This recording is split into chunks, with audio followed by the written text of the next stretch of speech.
Boa tarde a todo mundo. Nós somos alunos do curso de Licenciatura em Física da Universidade Estadual de Santa Catarina e vamos fazer uma apresentação hoje pela nossa disciplina de Estágio 2. Eu sou Andrei Couso Eu sou a Carol. Eu sou a Luana. e a nossa apresentação hoje vai ser sobre viagem no tempo. Não é novidade para vocês todo esse conceito de viagem no tempo, até porque eu acredito que muitos de vocês já devem ter visto vários filmes, já devem ter jogado vários jogos que trabalham com toda essa dinâmica. E hoje, aqui na nossa apresentação, a gente vai mostrar um pouquinho da parte teórica física que envolve todo esse conceito de viagem no tempo. Então, vamos lá. Então, vamos ver uns filmezinhos que abordam esse tema. O primeiro que está aparecendo aí na tela é Tenet. Muito bom esse filme. O próximo ali é Interestelar, que é o melhor filme sobre viagens no tempo que eles já fizeram até hoje. Aí tem Predestinado, que também é muito bom. De Volta para o Futuro, que é um clássico do cinema aí, para quem gosta de filme mais velho. Aí tem Vingadores Ultimato, que já não é lá aquelas coisas, né, mas trabalha também. Batman versus Superman. Aí a gente também tem Donnie Darko, A Chegada, que é excelente, é um filme bem novo, e Efeito Borboleta, que é um filme um pouquinho mais velho, mas também muito bom. Bom, aqui eu quero fazer alguns questionamentos para vocês. Vocês pensem aí na casa de vocês. Vocês acham que é possível a gente viajar no tempo? E eu também lanço já outra pergunta. Se for possível viajar no tempo, para quando e onde você iria? Bom, eu vou começar respondendo aqui. Se fosse possível viajar no tempo, eu iria para o momento que a humanidade estivesse colonizando Marte. Porque eu acho que ia ser muito legal ver os seres humanos colonizando outro planeta e tendo que se adaptar a outras condições de vida. Eu acho que seria incrível ver isso. É interessante essa colocação, Ana, até porque há quem diga que até nesse século, né, seja possível que a gente tenha pelo menos 1 milhão de pessoas vivendo em Marte, já uma teoria mais otimista. Agora, na minha opinião, se fosse possível viajar no tempo, eu gostaria de ir para algum futuro onde já tivessem desenvolvido alguma tecnologia de imersão total nos jogos, para eu poder jogar meu NBA 2K, meu COD, e aí eu ia me divertir demais. Meu, sensacional. Eu acho que eu não ia ser tão nobre assim, e eu ia querer viajar para o passado e tentar publicar os estudos de radioatividade antes da Marie Curie, e talvez ganhar os prêmios que ela ganhou. Muito bom. Agora, para a gente poder conceitualizar um pouquinho mais toda essa questão de viagem no tempo, conseguir explicar mais como é que funciona tudo isso, a gente precisa saber o que são paradoxos e como eles funcionam. Então, já para conceituar um pouquinho, vou fazer algumas menções aqui. Por exemplo, eu, como qualquer outro estudante de graduação ou de ensino médio, eu tive que ir lá pesquisar na internet, dar a famosa googlada e ver qual que é o significado de paradoxo. E eu achei lá. O dicionário online de português, que vocês podem achar assim, facilmente ali no Google, ele classifica paradoxo como um substantivo masculino e flexão do verbo paradoxar na primeira pessoa do singular do presente do indicativo. Até aí eu não entendi nada. Então eu fui ler mais um pouquinho e o mesmo dicionário define paradoxo como ideia bem fundamentada e apresenta de forma coerente, mas que possui subentendidos contraditórios à sua própria estrutura, ou seja, contradição ou oposição aparente, ausência de nexo, falta de lógica. Então, como vocês puderam ver, a definição ficou muito mais bem explicativa ali. Paradoxo é algo que, por sua natureza, ele já não faz muito sentido, as coisas não batem. Então, para exemplificar um pouquinho, eu vou apresentar aqui uma situação que é conhecida como o paradoxo do avô. De novo, essas situações são mais fáceis quando a gente dá um exemplo. Eu vou exemplificar aqui uma situação. Imaginem que eu vou entrar na minha máquina do tempo e voltar lá para o passado, mas em que momento? No momento antes do meu avô conhecer a minha avó, ou seja, até aí meu pai não nasceu e consequentemente eu também não nasci. Aí eu vou voltar nesse momento lá para ver meu avô. Vocês podem não saber, mas eu gosto muito de andar de bicicleta. Então imagine, eu vou voltar no tempo lá para Pomerode, no centrão de Pomerode, andar de bicicleta daquele jeito tranquilo, um pouquinho mais acelerado, que eu também gosto. E infelizmente eu acabo sofrendo um acidente ali com meu avô. Eu acabo atropelando ele sem querer, ele acaba sofrendo um acidente e vem a falecer. Aí vocês se perguntam, mas aí pode ser feita a pergunta, como eu posso voltar no tempo para me acidentar com meu avô se eu nem nasci ainda? Não faz sentido. Aí a gente já tem um paradoxo, as coisas já não se encaixam nesse ponto. E agora, para explicar mais um paradoxo, a Carol vai entrar ali e explicar como é que funciona o paradoxo de Bootstrap. Agora, o paradoxo mais confuso de todos, que é esse complicado. Ele surge, esse paradoxo, quando a informação ela passa a existir sem ela ter sido criada. Vamos um exemplinho aí. Se eu viajar no tempo com alguns livros de relatividade assim avançados e os artigos originais que o Einstein publicou lá em 1915 por aí, eu posso entregar tudo para ele em 1900. Aí ele estuda os artigos, publica novamente e cria aí a teoria da relatividade dele. Depois de alguns anos, lá quase 100 anos depois, eu tenho contato com esses artigos, viajo no tempo e entrego tudo para ele. Nesse momento, a gente não pode afirmar que foi o Einstein ou que foi eu ou qualquer outra pessoa que desenvolveu a teoria da relatividade, porque a gente não consegue achar o ponto inicial dessa e acabou bagunçando com isso. Só que, infelizmente, esses princípios eles não podem, esses paradoxos eles não podem acontecer por conta do princípio de Novikov. Igor Novikov, que é esse senhor simpático da foto ali do canto do slide, lá por volta de 1980, ele desenvolveu o princípio da autoconsistência, que é o seguinte: caso algum experimento mental, que são esses paradoxos que a gente deu os exemplos agora, ou qualquer evento que a gente imagine que possa acontecer e gerar um paradoxo, a probabilidade dele acontecer é zero. Então, infelizmente, nada, absolutamente nada que gere paradoxos pode acontecer no mundo real. Mas ele pode acontecer no mundo dos filmes. E 3 filmes que tratam dos paradoxos que eu e o Andrei falamos agora são De Volta para o Futuro, Predestinado e A Chegada, que são filmes excelentes. E agora a Luana vai explicar um pouquinho mais pra gente da parte física da viagem no tempo. Bom, agora eu vou falar um pouquinho sobre um conceito físico, que não é um paradoxo, como a gente estava falando antes, né? Isso aqui é uma coisa que vem lá da segunda lei da termodinâmica, talvez vocês já tenham tido contato com termodinâmica. Essa é uma das leis da termodinâmica, entropia. Mas tá, o que é entropia exatamente? Essa palavra é meio diferente aqui. Entropia é como se fosse uma desordem, uma desorganização. Ou seja, a gente tem essa equação aqui que vocês podem ver na tela, ΔS do universo é maior que zero, ou seja, a entropia do universo é maior que zero. O que significa isso? Em outras palavras, significa dizer que a desorganização de um sistema, a desordem de um sistema, sempre tende a aumentar. Ok, aqui estou falando palavras bonitas, diferentes, e talvez vocês estejam bem confusos com isso. Mas eu vou dar um exemplo que eu acho que fica mais claro para vocês. Vocês conseguem ver aqui esses ovos, né? Imagina assim, que você tem um ovo bonitinho ali inteiro em cima da geladeira. Aí você vai lá, tá na geladeira bacana lá, procurando algo para comer, e sem querer você bate na geladeira e um ovo cai lá de cima no chão. O que a gente imagina que vai acontecer com esse ovo que caiu no chão? Bem, qualquer ser humano vai pensar que esse ovo vai quebrar no chão. E ele vai se espalhar por tudo, vai gerar aquela bagunça toda com gema, clara, casca para tudo quanto é lado. Beleza, isso é uma coisa natural da gente se pensar, o que é um evento que acontece naturalmente na natureza, e beleza, a gente sabe que é assim. Mas vamos tentar agora imaginar o contrário, que esse ovo que está ali quebrado no chão, ele se reconstitua de alguma forma e ele volte ao que ele era anteriormente, sem que ninguém faça nada nele, assim. Ele tá lá quebrado e do nada ele se junta e fica da forma original. Eu acho que isso não é uma coisa que acontece no nosso cotidiano, não consigo imaginar uma situação que isso vai acontecer naturalmente, porque isso tem a ver com a segunda lei da termodinâmica, tem a ver com a entropia.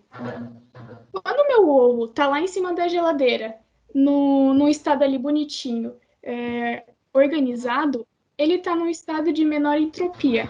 No momento que ele cai no chão e se quebra, ele passa a estar num estado de maior energia. Ou seja, de maior energia não, desculpa, de maior entropia. Então, nesse momento, a entropia do meu ovo, ela aumentou, a entropia do universo aumentou. Se acontecesse o contrário dessa situação que eu disse, de o ovo estar quebrado e ele voltar à forma original naturalmente, isso seria como se a gente estivesse invertendo esse sentido da entropia. A entropia está diminuindo, mas a segunda lei da termodinâmica não permite que isso aconteça. Mas tá, e o que isso tem a ver com viagem do tempo, né? Eu tô falando de entropia aqui, de ovos quebrados, mas até agora eu não falei de viagem no tempo, né? A gente pode interpretar esse aumento da entropia como se fosse uma questão do sentido da seta do tempo. Esse sentido dos eventos acontecerem de um estado de menor entropia, o ovo bonitinho, para um estado de maior entropia, o ovo quebrado, é o sentido de ocorrência dos eventos da natureza. Então, o sentido que o tempo decorre é dessa forma. Se a gente tivesse o contrário acontecendo do ovo quebrado se reconstituindo, a gente estaria invertendo a seta do tempo. Ou seja, a gente estaria voltando para o passado, porque a gente já está viajando para o passado. Isso não é algo que acontece, né? Então, a segunda lei da termodinâmica, que fala sobre o aumento da entropia no universo, não permite que a gente faça viagens para o passado. Então, é uma tristeza que na natureza seja assim, mas infelizmente, ou felizmente, né? Não sei, depende do ponto de vista de vocês, a gente não consegue viajar para o passado. Inclusive, um filme muito legal que fala sobre essa questão da entropia, de inverter a seta do tempo, é o filme Tenet. Recomendo que vocês assistam. Pode continuar a apresentação.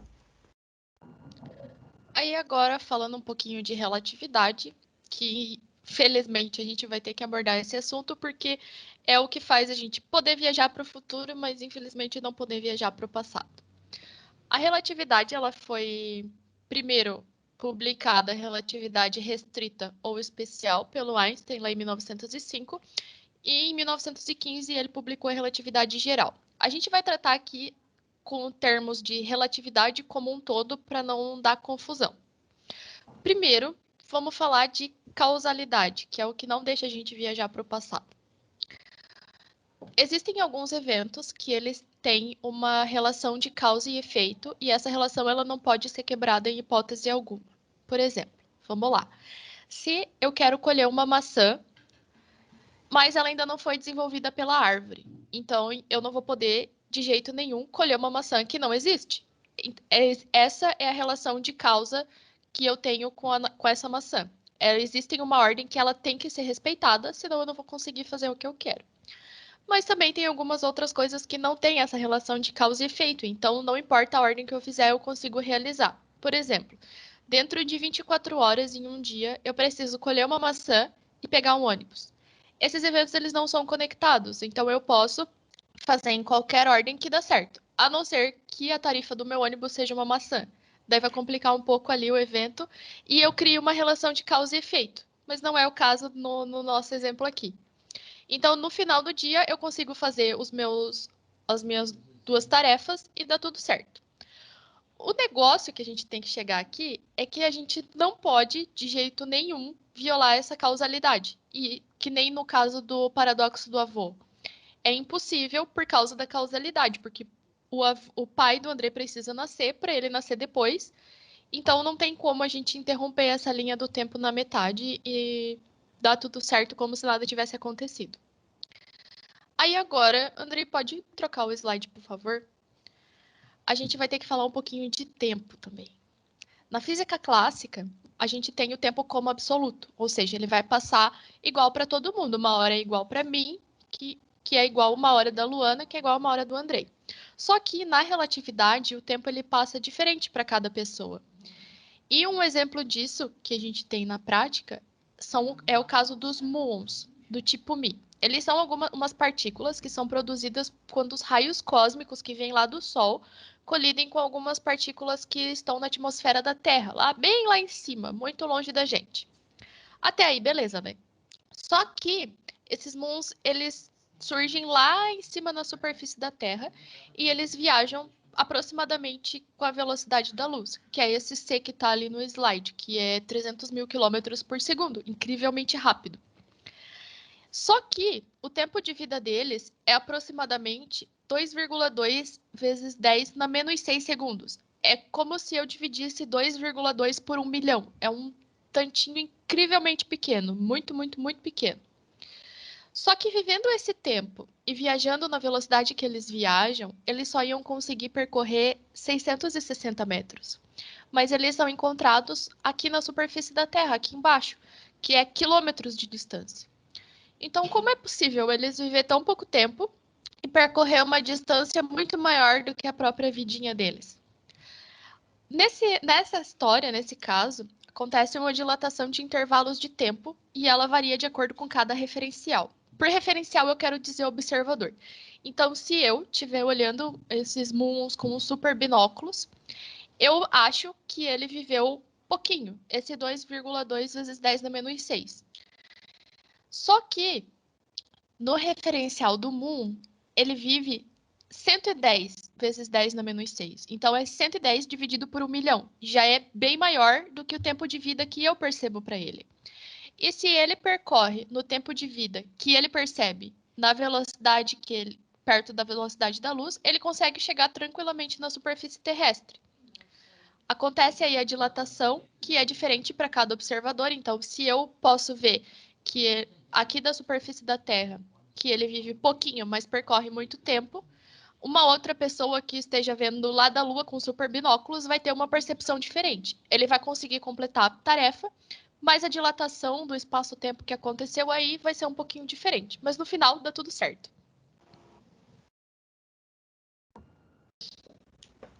Tá. Ah, ok. A gente falou aqui sobre relatividade, tempo se distorcendo, tempo se dilatando. Falamos sobre viagem para o passado, que é algo que a gente não consegue fazer. Mas viagem no futuro a gente ainda não falou muita coisa sobre. Então vamos falar agora nesse slide aqui. Bom, primeiro eu quero falar um pouquinho sobre o paradoxo dos gêmeos. Esse é um experimento mental que o Einstein desenvolveu quando ele estava fazendo a teoria da relatividade, que é mais ou menos assim. Imagina que a gente tem dois irmãos gêmeos aqui na Terra.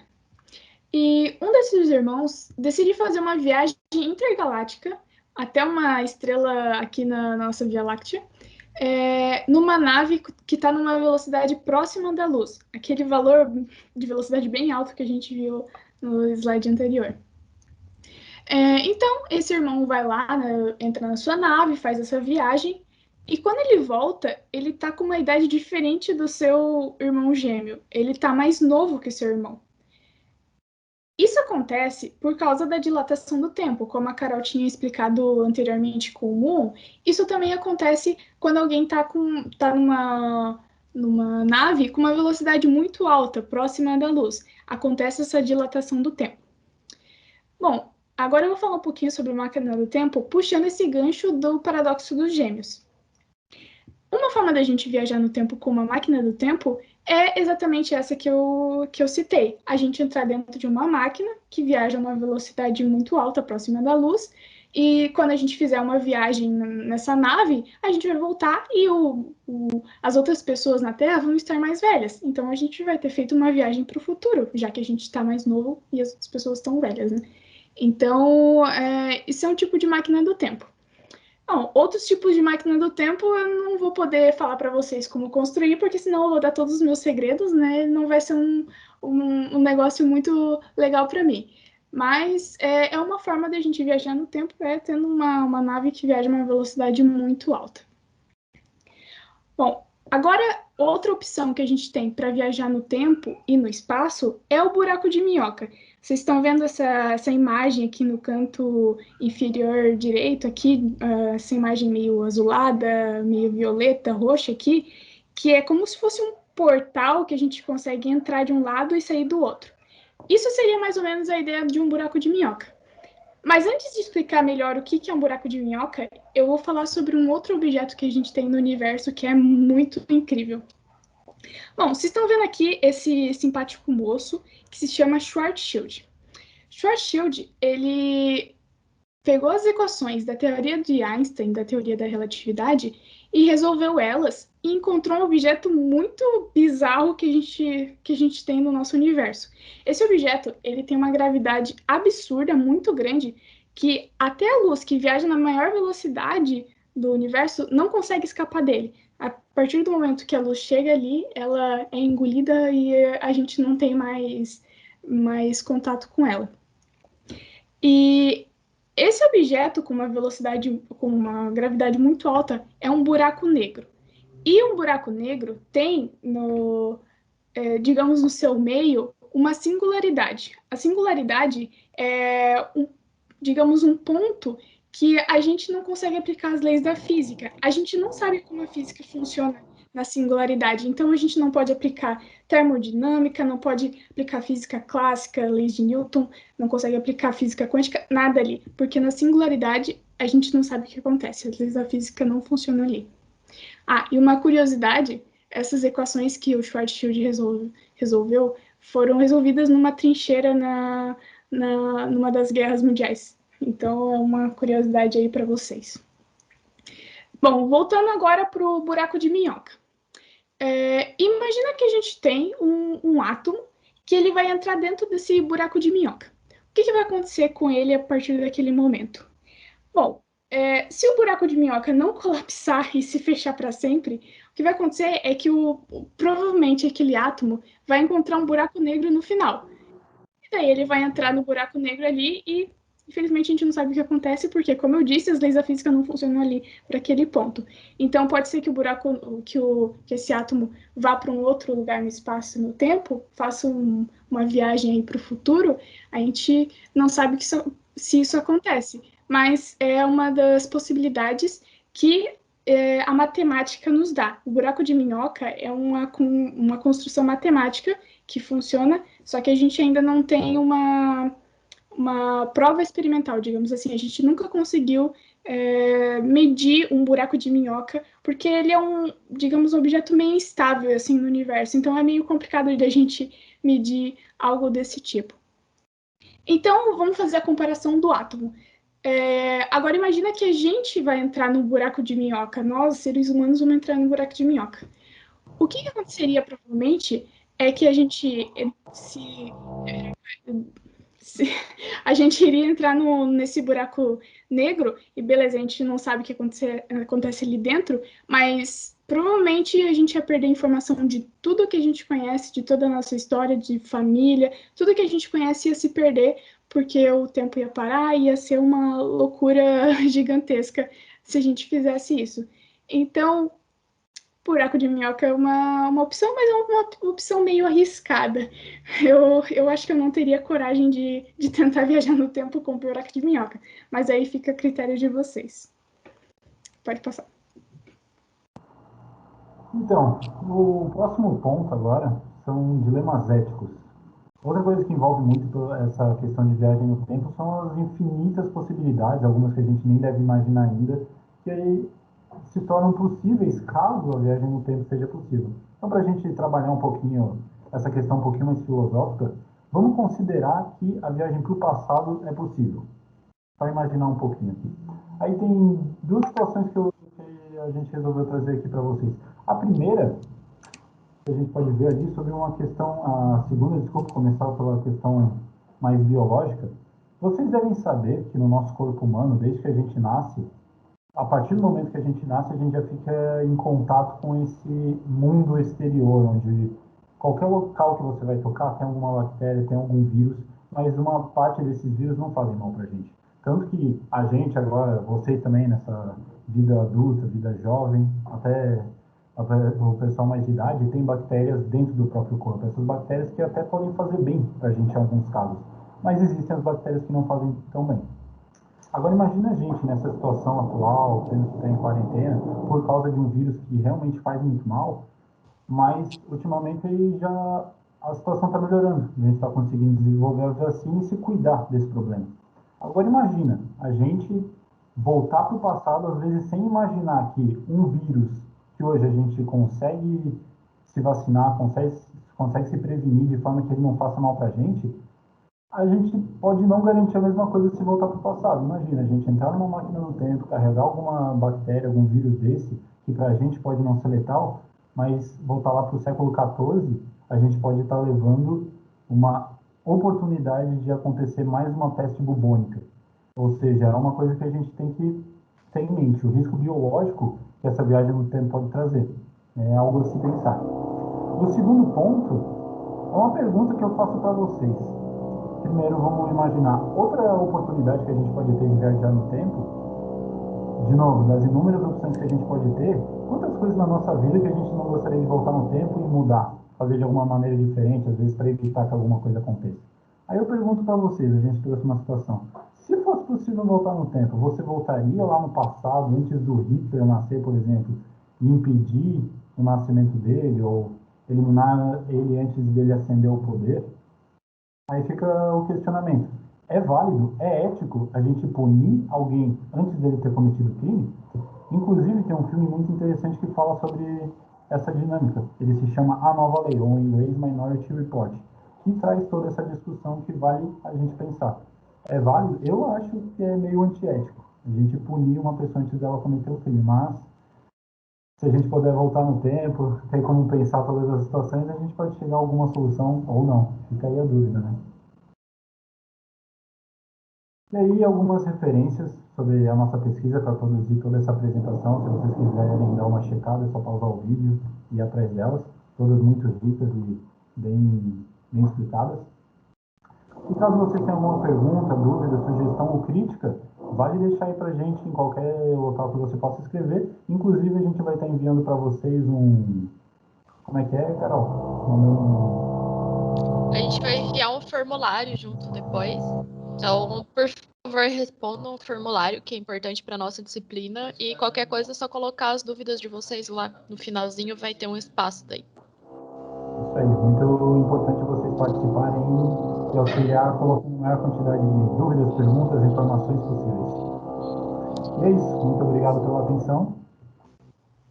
Muito obrigada. Valeu, gente. Beijos. Fechou, agora é só concluir a gravação.